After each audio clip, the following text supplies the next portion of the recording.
You know that strange feeling when you open your phone just to check one message and somehow 40 minutes disappear? You scroll for a bit, you close the app, you open it again without even thinking. Sometimes you're laughing at something ridiculous.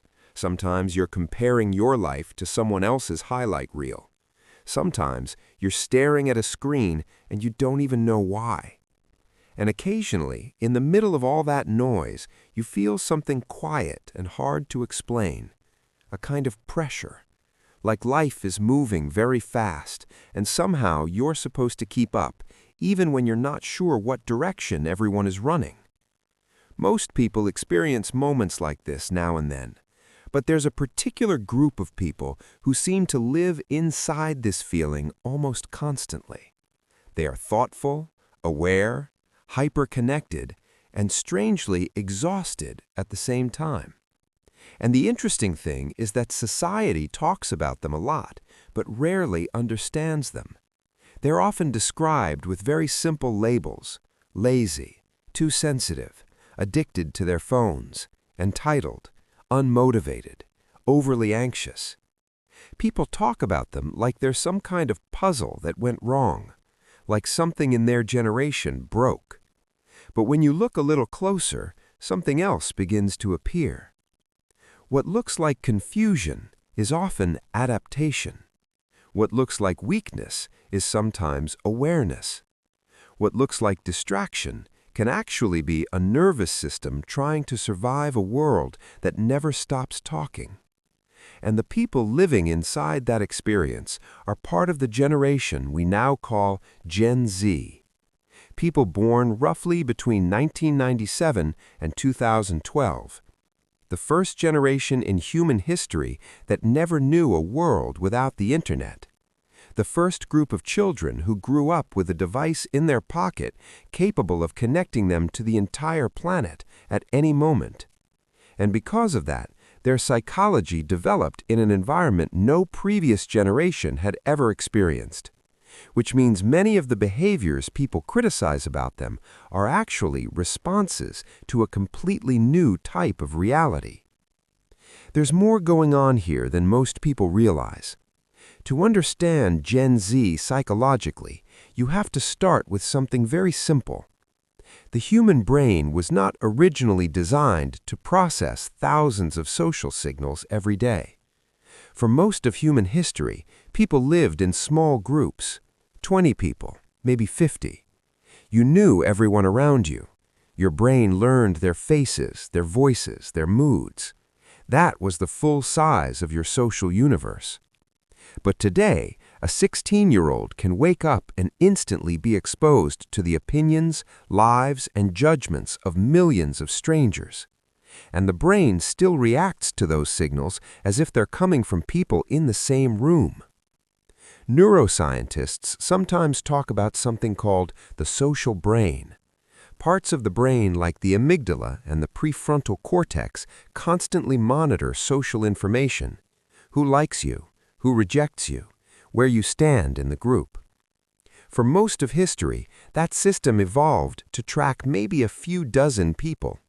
Now it's trying to track thousands. Every like, every comment, every view count, every comparison. The brain doesn't know that these signals are digital. It still processes them as real social feedback, which means Gen Z's nervous systems are navigating a level of social stimulation that previous generations simply never experienced growing up. And that changes how the mind learns to protect itself. One common response is constant awareness. Many Gen Z individuals seem unusually tuned in to emotional signals. They notice tone shifts. They notice tension in conversations. They notice subtle changes in behavior online and offline. Some people interpret this as oversensitivity, but psychologically it can also be understood as pattern detection. When your brain grows up in an environment with non-stop social feedback, it becomes extremely skilled at reading signals. Who is genuine? Who is pretending? Who is judging? Who is watching? Research on adolescence and social media exposure has shown that constant digital interaction activates the same brain regions involved in social belonging and rejection. The brain treats online interactions as real social stakes. And when those stakes are present all the time, awareness becomes a survival tool. It's not about being fragile, it's about being alert.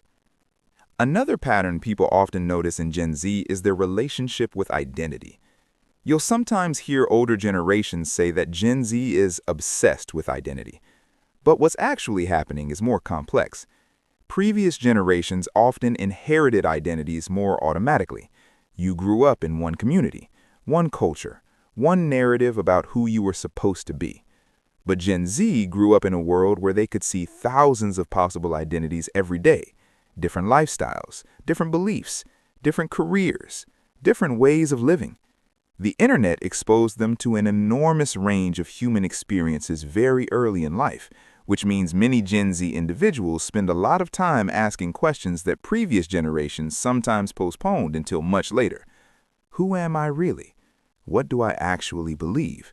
Where do I fit in all of this?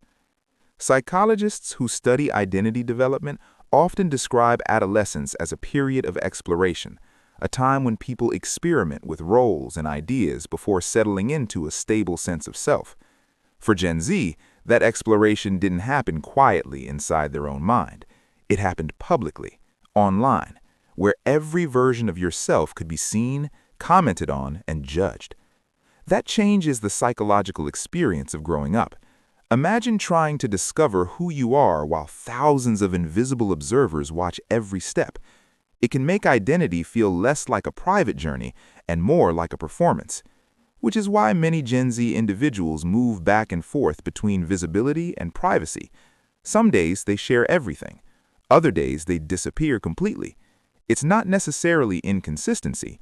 It's an attempt to regulate exposure, to control how much of the world is looking at them at any given moment.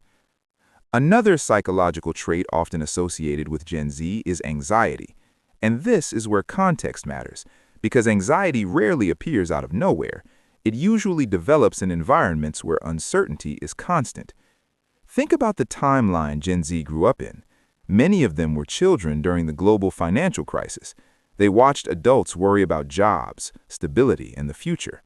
As they got older, they entered a world where economic paths seemed less predictable, housing costs rising, traditional career paths shifting, the idea of stability becoming more complicated.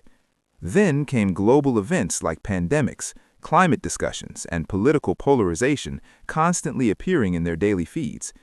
Previous generations often encountered large world problems through occasional news reports. Gen Z encountered them daily, directly, through phones that rarely turn off. The brain has a natural negativity bias. It pays attention to potential threats than positive information.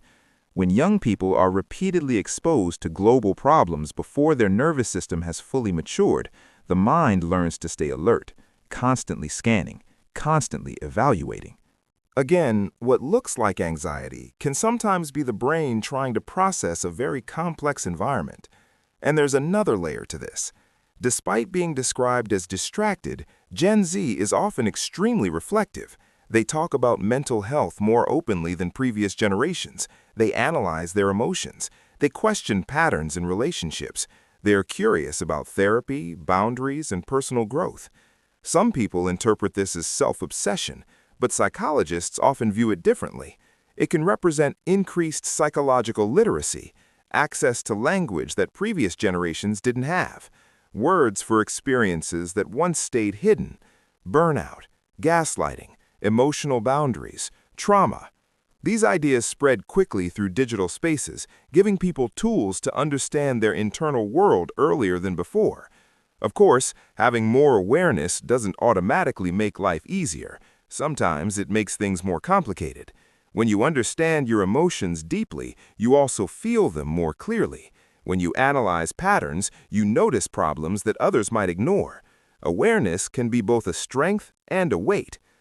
Another thing is that Gen Z often sees work differently from older generations. Instead of simply chasing stability, many of them are asking a deeper question. What kind of life do I actually want? Growing up in a world where traditional paths often led to burnout, they tend to prioritize meaning, flexibility, and personal values, which is why many explore freelancing, remote work, or creative careers. At the same time, having unlimited information online means constant comparison. Seeing others succeed faster can quietly affect motivation and create decision fatigue, where too many options make it harder to act. Despite this pressure, Gen Z has also become highly adaptable. They learn new technologies quickly, connect with people globally, and talk openly about topics like identity and mental health. Their psychology reflects the world they grew up in, fast, complex, and deeply connected. And like every generation before them, they are still learning how to balance that world while creating a life that makes sense for them.